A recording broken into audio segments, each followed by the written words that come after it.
नमस्कार, स्वागत है आपका। मैं हूं आपके साथ सुमित झा। न्यूज 18 के खास कार्यक्रम ई एजेंडा बिहार के मंच से बड़ा बयान आया है डिप्टी सीएम सुशील कुमार मोदी का। सुशील मोदी ने कहा, बीजेपी अकेले नहीं बना सकती है सरकार। बिहार में कोई भी एक पार्टी अकेले दम पर सरकार नहीं बना सकती है। बिहार में एलजेपी से कोई रिश्ता नहीं है, वहीं एलजेपी एक भी सीट नहीं जीत सकती। सुशील मोदी ने दावा किया है और इस बार 2010 से भी बेहतर नतीजे आएंगे।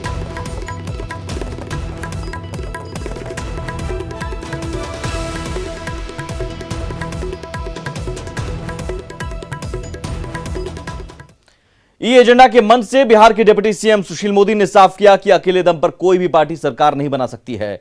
न्यूज 18 के खास कार्यक्रम ई एजेंडा में हमारे मैनेजिंग एडिटर ब्रजेश सिंह से खास बातचीत में सुशील मोदी ने कहा कि गठबंधन आज के समय की जरूरत है।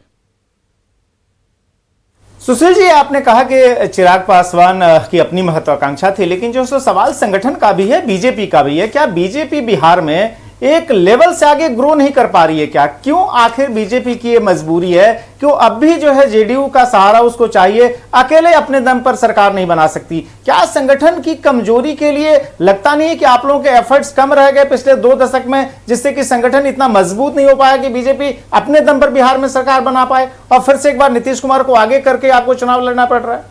देखिए, पहले हम लोग 20-25 साल तक 35 सीटें जीता करते थे।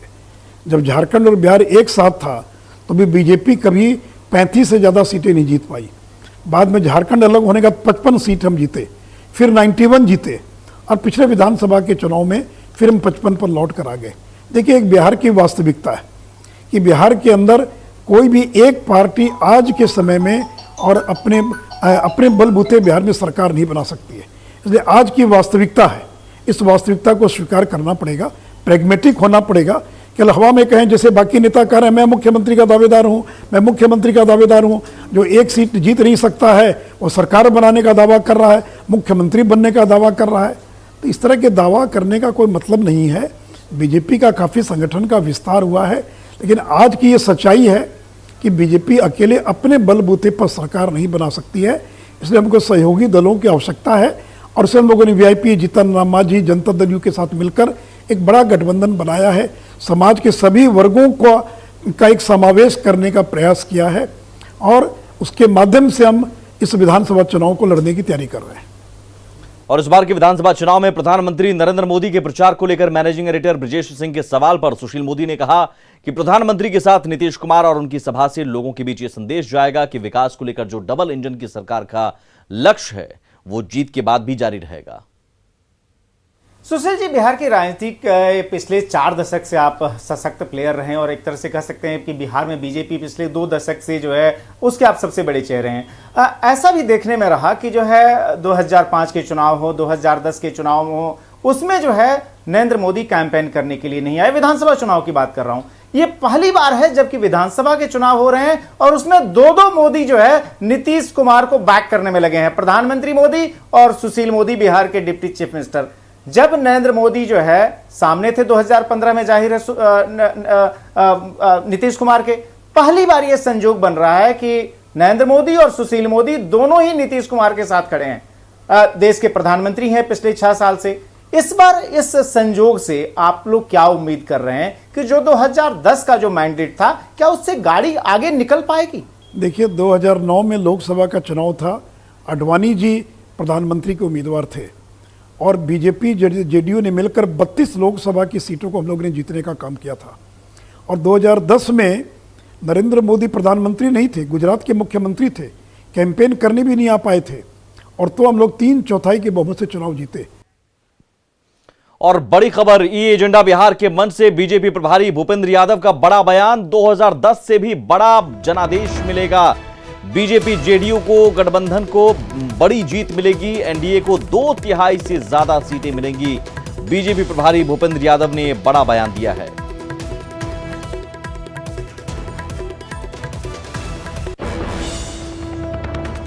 भूपेंद्र यादव ने दावा किया कि इस बार बीजेपी जेडीयू का गठबंधन 2010 में मिले जनादेश से भी ज्यादा सीटें हासिल करेगा और एनडीए को 2/3 से ज्यादा सीटें मिलेंगी। आप तो हमेशा आंकड़ों की बात करते हैं, तथ्यों के साथ बात करते हैं। कुछ जो सो आप लोगों का अपना सर्वे है। मैंने हमेशा पत्रकार वार्ता में कहा है कि हम 2/3 बहुमत से ज़्यादा जीतेंगे। अब ज़्यादा कितना भी हो सकता है ब्रजेश जी, लेकिन ये बहुत अच्छी छवि के साथ, सकारात्मक चुनाव प्रचार के साथ, दृढ़ संकल्पवान विषयों के साथ चलने वाला बिहार का एक पॉजिटिव पॉलिटिक्स का गठबंधन है, नेचुरल अलायंस का गठबंधन है, और 2/3 से ज़्यादा कितनी भी सीटें हमारी आ सकती हैं। वहीं भूपेंद्र यादव ने कहा कि विधानसभा चुनाव जीतने पर बिहार में नए निश्चय के साथ जेडीयू और बीजेपी का गठबंधन विकास कार्यों को आगे बढ़ाएगा। निश्चित रूप से जनता दल यूनाइटेड का एक 7 निश्चय का पत्र आया है। उसमें महिला, युवा, रोजगार जैसे सारे विषयों को संबोधित किया गया है। भारतीय जनता पार्टी का भी संकल्प पत्र आने वाला है। उन सब लक्ष्यों को रेखांकित करेंगे, लेकिन मैं ये मानता हूं कि जो आर्थिक विकास की दर इस समय बिहार ने प्राप्त करी है वो आगे बढ़ेगी। जो कृषि विकास की दर है वो आगे बढ़ेगी। बिहार में जो स्वास्थ्य सुविधाओं का जो मुकाम बिहार ने हासिल किया है वह भी आगे बढ़ेगा, और बिहार की जो एक ताकत है उस ताकत को भी आगे बढ़ाने का अवसर मिलेगा। वहीं बीजेपी के बिहार प्रभारी भूपेंद्र यादव ने महागठबंधन पर जोरदार हमला बोला। न्यूज 18 के खास कार्यक्रम ई एजेंडा में हमारे मैनेजिंग एडिटर ब्रजेश सिंह से बातचीत में भूपेंद्र यादव ने कहा कि अपने ही विरोधाभास के चलते विपक्षी खेमा चुनाव में चारों खाने चित हो जाएगा। तेजस्वी को लेकर बहुत तल्ख है, और शायद इसीलिए जो सो आपने कल अपनी सभाओं में बार बार कहा कि तेजस्वी अगर इनको समर्थन देना वैसे ही जैसे कि टुकड़े टुकड़े गैंग को समर्थन देना, और ये टुकड़े टुकड़े गैंग की सरकार होगी अगर आती भी है तो। बिहार के चुनाव में टुकड़े टुकड़े गैंग क्यों ये मसला उठाना पड़ रहा है भूपेंद्र जी? आपने अच्छा प्रश्न पूछा है। देखिए, बिहार में एक वर्ग संघर्ष का जो दौर रहा है उसमें अल्ट्रा लेनिनिस्ट और अल्ट्रा माओविस्ट फोर्सेस की एक भूमिका रही है, और ये पहली बार हुआ है, लोकसभा में भी हुआ था, कि आरजेडी ने माले, मार्क्सवादी लेनिनवादी पार्टी, जो उग्र वामपंथ की पार्टी है, जो हम मानते हैं कि वामपंथ की एकदम एक्सट्रीम विचारधारा के लोग हैं, और जिनके कारण एक समय में बिहार में गया में, जहानाबाद में, अरवल में और आरा में, बक्सर में, भोजपुर में लगातार वर्ग संघर्ष की घटनाएं घटी हैं। तो मैं ये पूछना चाहता हूँ कि ये जो अल्ट्रा जो माओविस्ट फोर्सेस हैं, ठीक है, लोकतंत्र में चुनाव लड़ रहे हैं, लेकिन इन लोगों के साथ आरजेडी के समझौते का धरातल क्या है? और कांग्रेस इस तरह के वामपंथी जो उग्र वामपंथी ताकतें हैं उनके साथ समझौता किस तरह करना चाहती हैं? और इसलिए मैं कहना चाहता हूं कि बिहार को अब वर्ग संघर्ष में नहीं डालना चाहिए। ये जो फोर्सेस हैं ये एक बात को जानती हैं कि आज के समय में आरजेडी का नेतृत्व कमज़ोर है। तो मेरे को लगता है इन वामपंथियों के मन में लगता होगा पहले आरजेडी पे कब्जा कर लो फिर बिहार पे, लेकिन दोनों ही जगह पे ये लोग हारने वाले हैं। और इसीलिए मैं ये कह रहा हूँ, यही वो फोर्सेस हैं जो जवाहरलाल नेहरू यूनिवर्सिटी से लेके सब जगह जो टुकड़े टुकड़े गैंग जिसको हम कहते हैं, मैं उसको स्वीकार करता हूँ। इनकी जो अभिव्यक्ति की आज़ादी के नाम पर जिस प्रकार के इन्होंने पिछले दिनों प्रदर्शन किए हैं वो इनकी कार्यशैली पर और विचारधारा पर भी प्रश्न चिन्ह उठाता है। भूपेंद्र यादव ने भी जेडीयू और बीजेपी के गठजोड़ को नेचुरल अलायंस बताया है, साथ ही विकास के दम पर जीत का दावा किया। हम अकेले क्यों नहीं आए, क्योंकि हमारा और जो जदयू का जो अलायंस है वो ऐसा नेचुरल अलायंस है कि वो सामाजिक दृष्टि से भी विभिन्न वर्गों को प्रतिनिधित्व देता है, और एक राजनीतिक होने के साथ साथ एक मजबूत सामाजिक समीकरण भी है। हमारा नेचुरल अलायंस है, हमने लंबे समय तक काम किया है, और दोनों ही दल जिन विचारधाराओं में यकीन रखते हैं वो गरीब कल्याण की विचारधारा है, इसलिए हम दोनों दल स्वाभाविक साथी के रूप में काम करते हैं। वहीं बिहार बीजेपी के प्रभारी भूपेंद्र यादव ने एलजेपी को लेकर अपनी पार्टी का स्टैंड फिर से साफ किया और कहा कि चिराग अपनी लड़ाई लड़ रहे हैं। हालांकि उन्होंने माना कि चिराग पासवान वोटों का नुकसान एनडीए के लिए करने में कामयाब नहीं होंगे। आप लोगों के लिए आज की तारीख में एलजेपी क्या है? क्या एलजेपी जो है सिर्फ वोट कटवा की भूमिका में है? वो एलजेपी जो कि अब भी जो है केंद्र में आपकी सरकार को समर्थन दे रही है, आपकी पार्टी के कई नेता जो है एलजेपी को वोट कटवा कर रहे हैं, क्या उसी रोल में आ गई है एलजेपी, लोक जनशक्ति पार्टी? उन्होंने अपना अलग राह पकड़ी है, और मुझे लगता नहीं है कि वो कहीं लड़ाई में अस्तित्व है। थोड़े बहुत वोट ही काट सकते हैं और कोई काम नहीं कर सकते। और बड़ी खबर, ये एजेंडा के मन से जेडीयू का तेजस्वी यादव पर बड़ा हमला। जेडीयू के प्रदेश अध्यक्ष वशिष्ठ नारायण सिंह ने तीखा हमला बोला है। तेजस्वी पर डबल स्टैंडर्ड का आरोप लगाया है, डबल स्टैंडर्ड अपनाने का आरोप लगाया है, कथनी और करनी में अंतर बताया है।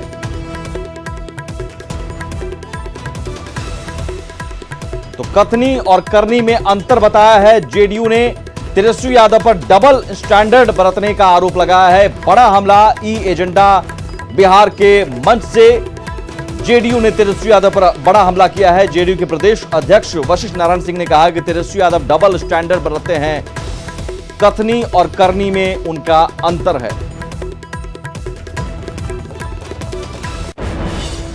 तेजस्वी यादव जी, और तेजस्वी यादव जी ने खुद घोषणा किया था पहले कि यदि हम लोगों से कोई गलती हो गई, हमारे माता और पिता से कोई गलती हो गई तो मैं क्षमा मांगता। फिर कुछ समय के बाद तेजस्वी जी यह कह रहे हैं कि हम उस पद चिन्हों पर, अपने पिताजी के पद चिन्हों पर चलने का प्रयास किए। ये दोनों को विरोधाभास देखने का कोशिश कीजिए। बीजेपी प्रदेश अध्यक्ष संजय जायसवाल ने ई एजेंडा बिहार के मंच से कांग्रेस पर भाकपा माले से गठजोड़ पर सवाल खड़े किए और इसे लेकर नैतिकता की दुहाई भी दी। जो दल अंबेडकर जी के संविधान को नहीं मानता है, जो दल चीन के नेताओं को अपना आइडियल मानता है, जो दल 6 इंच कम करने की बात करता है, उस तरह के दलों से आप समझौता करके और आप कह रहे हैं कि मुद्दे की बात करो। वहीं कांग्रेस नेता और पार्टी के बिहार प्रभारी शक्ति सिंह गोहिल ने भी चिराग पासवान और असदुद्दीन ओवैसी को बीजेपी की बी टीम बताते हुए दोनों को चुनाव में हथियार के तौर पर इस्तेमाल करने का बड़ा आरोप लगा दिया। के हाथ में एक चिराग है जिससे भाजपा अपना घर रोशन करना चाहती है। भाजपा के दूसरे हाथ में एक अलायंस है जिसे ओवैसी का पेट्रोल बॉम्ब कह सकते हैं, इससे वो फोड़ना चाहती है। बीजेपी नेता नंदकिशोर यादव ने जेडीयू और बीजेपी के बीच गठबंधन को नेचुरल बताया और दावा किया कि इस बार के चुनाव में एक बार फिर से एनडीए की सरकार बड़े अंतर से जीतकर सत्ता पर फिर से काबिज होगी। देखिए, नीतीश जी और हमारा गठबंधन बड़ा नेचुरल था, लेकिन बीच का एक कालखंड आया जब वो हमसे अलग हो गए और अब जब हमारे साथ आ गए हैं तो स्वाभाविक रूप से 2010 में जो परिणाम जिस प्रकार के आए थे उस प्रकार के परिणाम ही फिर आने वाले हैं, क्योंकि भाजपा और जदयू का जो वोट बैंक है उसकी ताकत इतनी है, दोनों मिलकर जो सरकार चलाया उसका काम इतना बड़ा है कि जनता का आशीर्वाद प्राप्त होना ही होना है। वहीं नंदकिशोर यादव ने चिराग पासवान को लेकर भी पार्टी की ओर से अपनी बात रखी और साफ लहजे में कह दिया कि जिसे नीतीश का नेतृत्व स्वीकार नहीं, उसे गठबंधन में रहने का कोई अधिकार नहीं।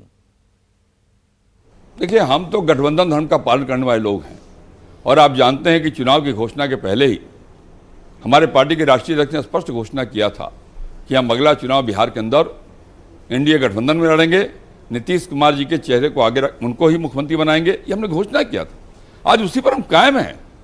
अगर कोई हमको छोड़ता है, कोई जुड़ता है, तब भी हम उस स्टैंड पर अभी भी कायम हैं कि हम नीतीश कुमार जी को ही सामने रखकर चुनाव लड़ेंगे। इसमें क्या दिक्कत? जन अधिकार पार्टी के अध्यक्ष पप्पू यादव ने चिराग पासवान को चुनाव में खास असरदार नहीं माना है और एलजेपी को वोटकटवा पार्टी ही करार दिया। मैं कह रहा हूं जंगल राज की बात मैं नहीं कह रहा हूं। जिस जंगल राज की बात नीतीश कुमार कल उठाए हैं 2015 में, जबकि वो लालू यादव के साथ थे, दोनों ने जीतन राम मांझी का वध किया। परजीवी चाहते हैं ये, हर लोग इनके परजीवी रहे। अब रामविलास पासवान का अभी अग्नि ठंडा नहीं हुई है कि इन लोगों का हमला, इसके पहले उदय नारायण चौधरी, उसके पहले कौन कौन लोग, आप जिधर उठाएंगे तो इन लोगों का जो 2 एजेंडा है नीतीश कुमार जी के पास सिवाय लालू यादव के और सुशील मोदी के पास दूसरी कोई बात आप उठा करके देखेंगे तो नीतीश कुमार इस बिहार में इस एजेंडे से बाहर नहीं जाता। वहीं बीजेपी नेता नंदकिशोर यादव ने पलटवार करते हुए कांग्रेस को याद दिलाने की कोशिश की कि 2005 में जब बिहार में एनडीए की सरकार बनी तब से विकास ने रफ्तार पकड़ा है। पहले तो बिजली और सड़क जैसी मूलभूत सुविधा तक नहीं थी। कर रहा हूं 15 साल और 15 साल का, इस 15 साल के अंदर जहां देश की आजादी के बाद से 2005 तक केवल इन नदियों पर 16 पुल बने थे, 25 पुल बना के जनता को समर्पित किया है। हमारी एनडीए की सरकार ने किया, 14 पुल पे काम लगा हुआ है, 2 पुल का टेंडर किया है, 4 निर्माणाधीन है। ये 45 पुल अगले 5 साल के अंदर हम इन्हीं 6 नदियों पर जनता को समर्पित करने वाले हैं। ये विकास की कहानी है।